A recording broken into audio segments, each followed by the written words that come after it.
পাতলা পায়খানা।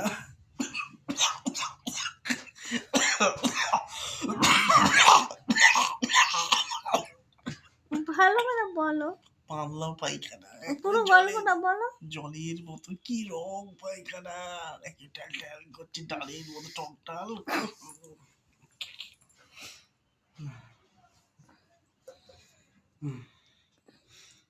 জলের মতো পুরো। ডাক্তার দেখিয়েছি, ডাক্তার বলছে কি রং পায়খানার রং।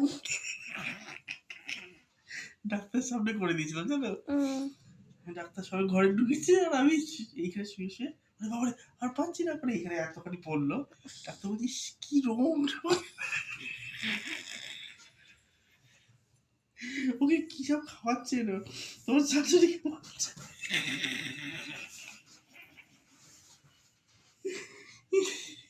ডাক্তার বলছে ওকে কি খাওয়াচ্ছে বাচ্চা ছেলেটাকে, কি রং। চিন্তা করো। তোমার শাশুড়ি বলছে ও কি করবো, ও তো খালি লুচি খাবে, পরোটা খাবে, আর তুমি খেতে চাইছে না। তাই বলে আপনি মা হয়ে আপনি সবাই খাইয়ে যাচ্ছেন এরকম। কি একটু বাচ্চা ছেলে এইরকম রং কালো